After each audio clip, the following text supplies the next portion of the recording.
Khawdi khawatati, ahlan wa sahlan, marhaba bikoum ya jamaat al-khair, azul finlaouen wa salam alaikum. J'espère que vous allez bien, j'espère que vous vous portez bien. J'ai longtemps hésité avant de commencer cette émission. Je vous le dis sincèrement, j'ai longtemps hésité. Quand on parle d'un sujet sensible ou quand on parle d'un dossier scandaleux qui implique la détention ou la disparition ou la rétention d'un individu de façon abusive, arbitraire, on hésite toujours, on essaye, certaines de nos sources essayent de nous culpabiliser pour nous dire attention à ce que tu vas dire, attention à ce que tu es en train, ce que tu vas révéler, ça pourrait compliquer encore davantage le cas ou la situation de cet individu dont tu as envie d'aider parce que tu as envie de dénoncer ce qu'il subit comme injustice. Mais dans le cadre de l'affaire de Jalloul Slama, l'économiste Jalloul Slama, je pense qu'on ne peut plus garder le silence. Depuis le premier jour, c'est-à-dire que depuis que nous avons révélé cette information, à savoir l'arrestation, d'abord la disparition. En réalité, ce n'était pas une disparition, c'était un enlèvement. Jalloul Slama a été enlevé par les services de sécurité. En plus, par la suite, il a été placé en état d'arrestation et en garde à vue. Le 26 janvier 2026, nous avons été les premiers médias à avoir révélé en urgence un économiste porté disparu à Alger après avoir critiqué le projet ou le méga projet de Raj Billet. Nous avons fait une émission hier pour parler toujours du cas du professeur, du docteur et de l'économiste et de l'ingénieur spécialisé en ingénierie financière Jalloul Slama pour expliquer qu'il est toujours maintenu en garde à vue. Qu'il est encore maintenu en garde à vue et qu'il risque d'être bientôt inculpé de trahison. Nous avons obtenu aujourd'hui des éléments extraordinaires. J'ai mis plusieurs heures avant de recouper et de vérifier cette information, qui est tout simplement affolante. Mais vraiment affolante, extraordinaire. J'allume toutes les lumières et les amis pour que vous puissiez bien voir le bout du tunnel avec nous, parce que j'ai besoin de beaucoup de lumière pour essayer de comprendre et de marcher un peu, d'évoluer dans l'opacité totale que m'impose l'actualité algérienne. Jalloul Slama. Est-ce que vous savez pourquoi il est maintenu jusqu'à aujourd'hui? Ça fait une semaine qu'il est en état d'arrestation. Ça fait une semaine qu'il est en garde à vue. Ça fait une semaine qu'il est entre les mains des services de sécurité, notamment dans la gendarmerie nationale, la brigade de recherche de Bab Jdid.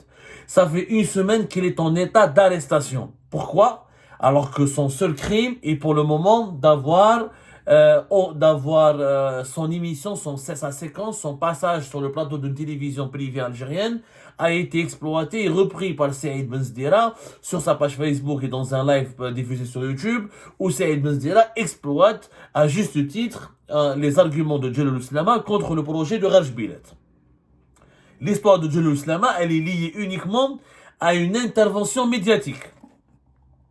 C'est une intervention médiatique. Jalloul Slama n'a commis aucun crime. Je le dis, je le répète, il n'a commis aucun crime. Il a fait une intervention médiatique dans laquelle il a analysé rationnellement, scientifiquement, et en appliquant les b.a.-ba ou les éléments ou les arguments élémentaires de la logique économique, la rentabilité ou les enjeux ou les risques qui menacent, les risques majeurs contre la rentabilité et la fiabilité du projet de Raj Billet.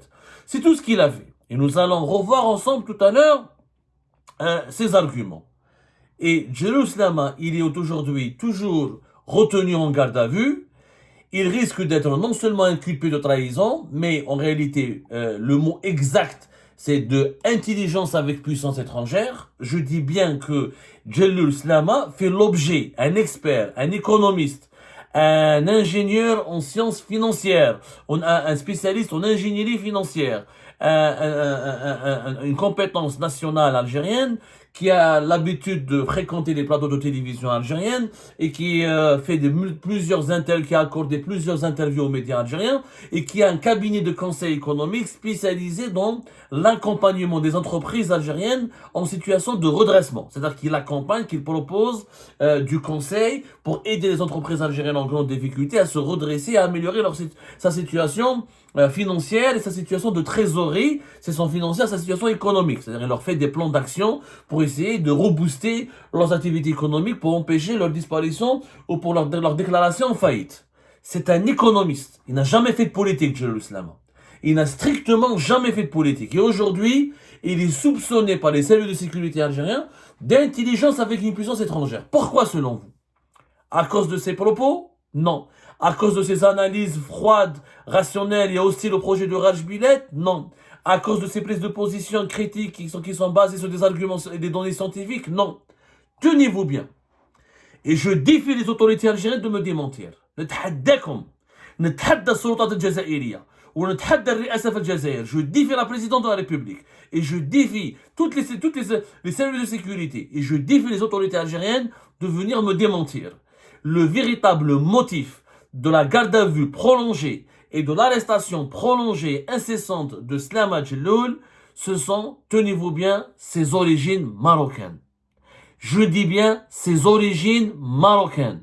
Quand il a été placé en arrêt, quand il a été arrêté à travers pour s'expliquer au propos de son émission comment elle a été, pourquoi elle a été reprise par Saïd Benzdea, quand il a été soumis à un interrogatoire, et quand il a été auditionné par les services de sécurité, un colonel des services de sécurité algériens a rédigé un rapport et une enquête dans le cadre de cette enquête préliminaire sur Djelloul Slama, un rapport dans le cadre de cette enquête préliminaire sur Djelloul Slama, dans lequel il est mentionné que Djelloul Slama a déjà un lien avec le Maroc de part de ses origines, en raison, à travers ses origines.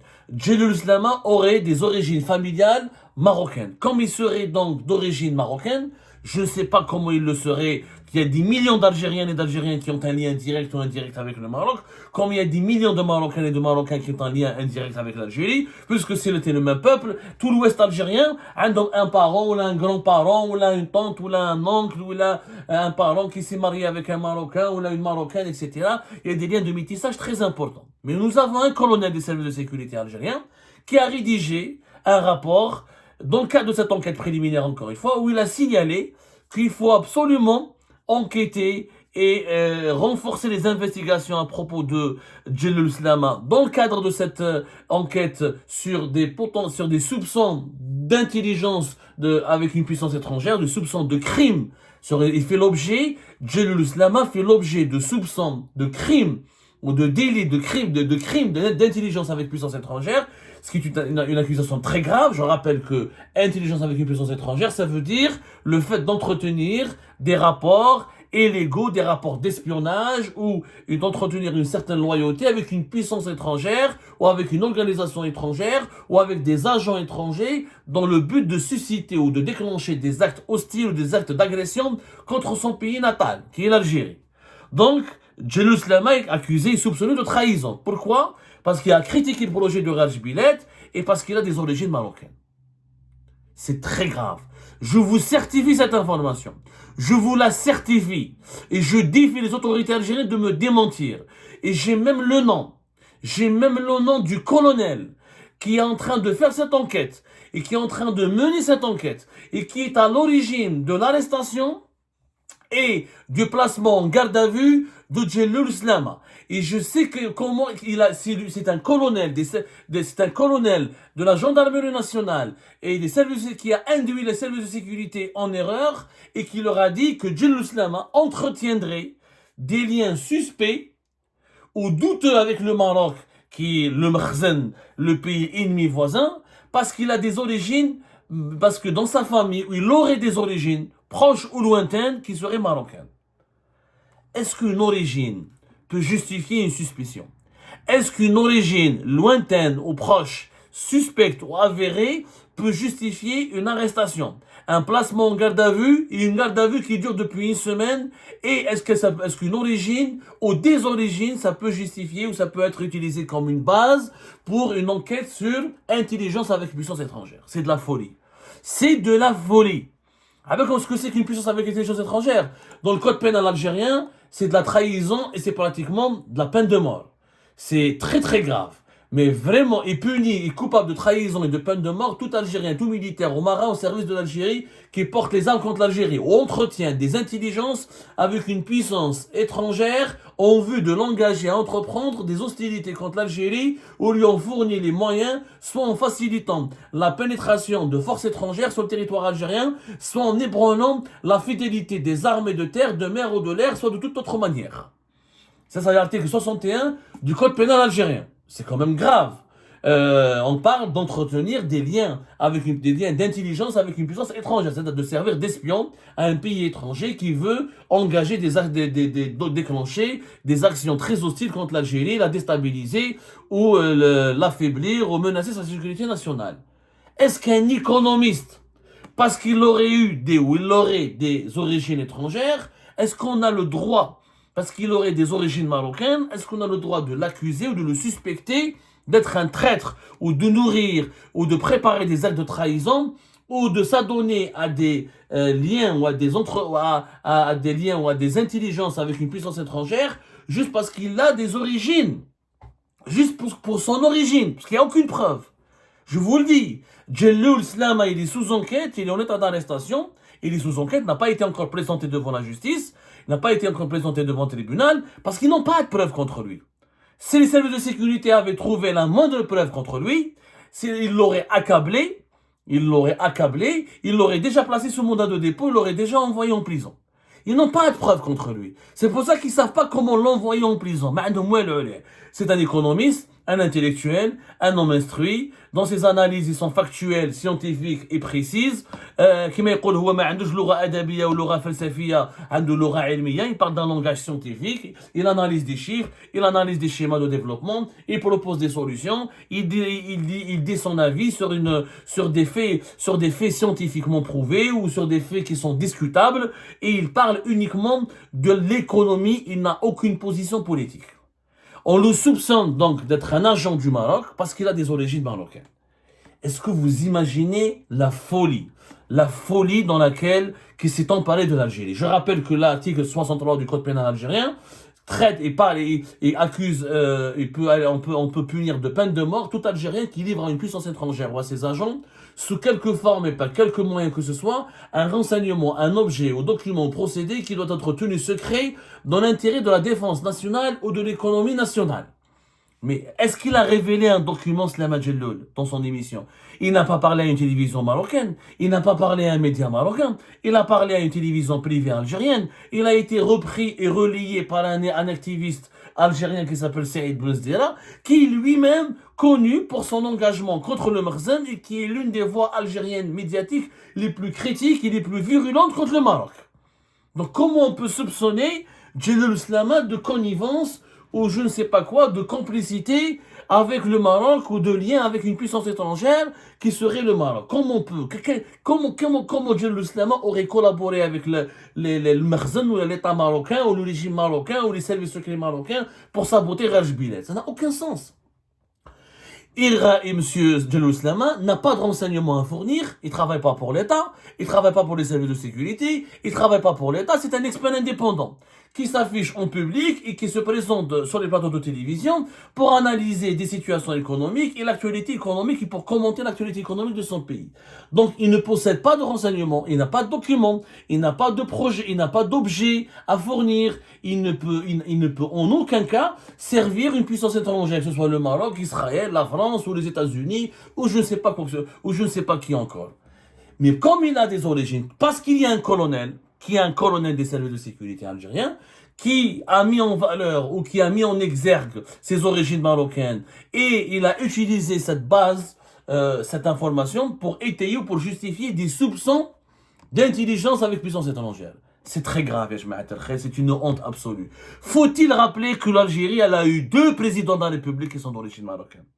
Faut-il le rappeler? Faut-il rappeler aux Algériens, à Abdelmajid Tebboune et à son régime, et à ses services de sécurité cruels, bêtes et méchants et incompétents, que nous avons eu 2 à 3 hauts responsables de l'État qui étaient même présidents de la République et qui sont d'origine marocaine. Ahmed Ben Bella, premier président de la République algérienne démocratique et populaire, de 63 à 65, ses parents sont d'origine marocaine. Il a vécu dans la région de l'extrême ouest algérien, à Marnia, à la frontière algéro-marocaine, mais ses parents sont d'origine marocaine. Ils sont originaires de la région de Marrakech. Est-ce que Ben Bella, qui a été le premier président de l'Algérie indépendante, Est-ce qu'on peut l'accuser de trahison, d'espionnage, d'être un traître, d'être l'ennemi de la nation, ou parce qu'il a des origines marocaines? Il y a récemment un journaliste, à la fin de l'année 2025, un journaliste, le chroniqueur de l'ancien chroniqueur Al-Khabar Meskin, a été emprisonné parce qu'il a critiqué Ben Bella, parce qu'on considère Ben Bella comme l'un des symboles de l'histoire comme l'un des symboles de la révolution, de la guerre de libération nationale. Il est d'origine marocaine, Ben Bella. Et nous avons un journaliste s'est retrouvé en prison à cause de ça. C'est le journaliste Al-Khabar, comment il s'appelle, quand je suis comme ça passionné, j'essaye d'être très calme, mais c'est quand même assez grave. Mais ça reste très très grave. Saad Bouarba. Saad Bouarba, ça s'est passé au début du mois de décembre. Il a écopé de 3 ans de prison avec sursis pour diffamation, pour accuser de diffamation. Pourquoi? Parce qu'il avait critiqué le passé d'Ahmed Ben Bella. Parce qu'il a critiqué le passé d'Ahmed Ben Bella. Il a été accusé d'outrage et diffamation envers le premier président de la République. Lors d'une interview qui a été accordée à la web TV Vision TV. On il a parlé de l'affaire du trésor du FNN.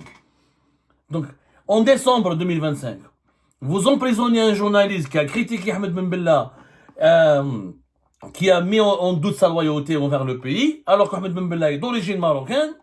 Et en janvier 2026, vous placez en garde à vue, vous arrêtez un économiste, un expert connu pour ses compétences et pour son honnêteté intellectuelle et morale et financière, parce qu'il a des origines marocaines.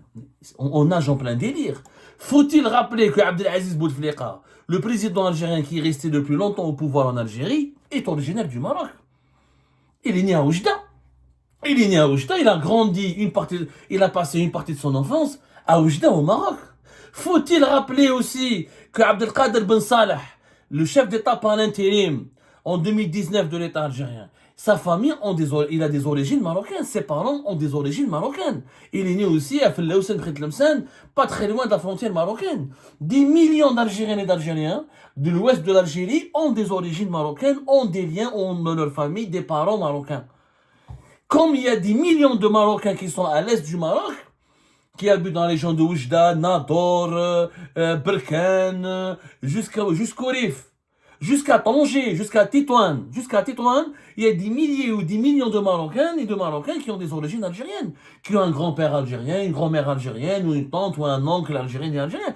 Le brassage entre les deux peuples, il a été fait grâce à l'histoire mouvementée du Maghreb, les éléments de brassage, ce sont des gens qui ont connu des mouvements d'occupation, des mouvements de développement et des dynamiques historiques et politiques qui ont permis aux populations marocaines et algériennes de se mélanger. C'est le même peuple. Et c'est le même peuple. Donc l'Algérie qui a eu au moins 2 présidents qui ont eu des origines marocaines. Il y a un chef d'État par intérim dont les parents ont des origines marocaines, dont les parents et les grands-parents ont des origines marocaines. Aujourd'hui, en 2026, on veut emprisonner un économiste, un ingénieur en sciences, un spécialiste en ingénierie financière. On veut l'emprisonner et l'accuser d'intelligence avec puissance étrangère sur la base d'un soupçon qui a été motivé par son origine marocaine. C'est scandaleux. C'est scandaleux. C'est scandaleux. Il faut libérer. Moi, je dis à Abdelmajid Tebboune, l'affaire Djelloul Slama restera une tache noire dans l'histoire de l'Algérie et elle restera une tache noire dans l'histoire personnelle de Tebboune. Si Djelloul Slama n'est pas libéré au début de la semaine prochaine, c'est une honte absolue qui va courir à Abdelmajid Tebboune. Une honte qui va le poursuivre jusqu'à la fin de ses jours, y compris dans sa tombe. Parce qu'il est appelé à mourir un jour, Abdelmajid Tebboune. C'est pas Highlander, il n'est pas un immortel. Il moute. Aujourd'hui, il ne libère pas Djelloul Slama qui est un innocent. Comment on peut soupçonner un économiste d'entretenir un lien avec une puissance étrangère juste parce qu'il a des origines familiales marocaines? Ça n'a pas de sens. Si tenté est vrai. D'ailleurs, je ne sais même pas, moi, est-ce que c'est vrai ou pas vrai. Parce que c'est un colonel, on a vu comment ça marche dans les services de sécurité algériens. Que ce soit la gendarmerie, la DGSM ou les services secrets. Donc en Algérie, c'est la médiocrité. Ces institutions se sont clochardisées. Les institutions algériennes se sont clochardisées.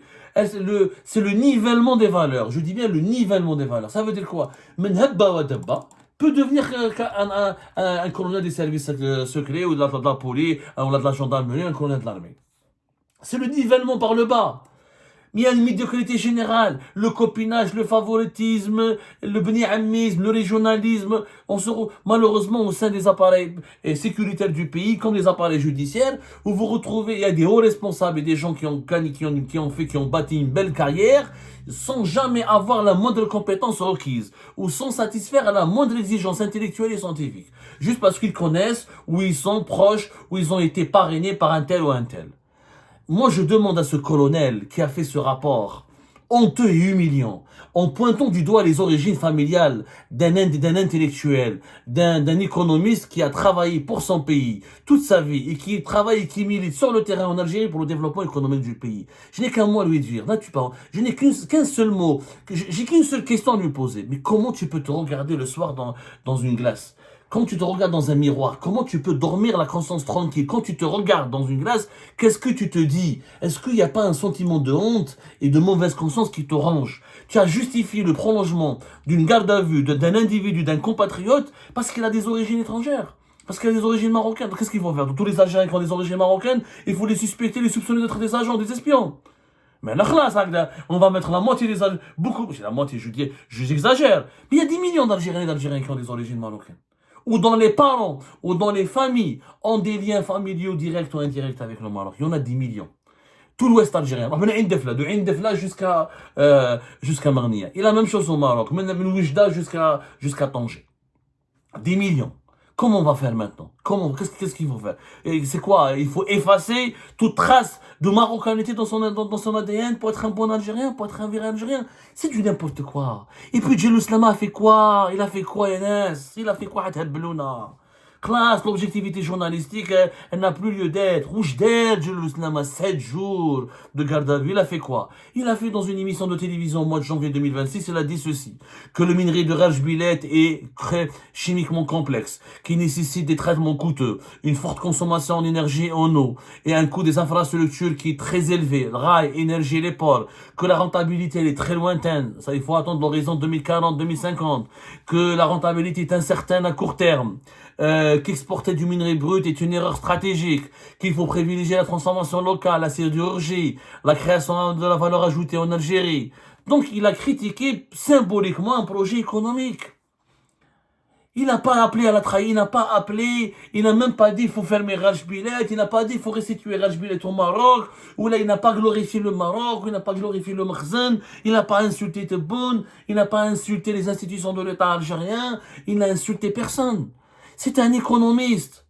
Il a analysé de façon logique, rationnelle, un projet qui cause problème, à cause de ses coûts élevés, à cause de son manque de rentabilité, et à cause de son efficacité et son impact faible en termes de création de valeur ajoutée. C'est tout.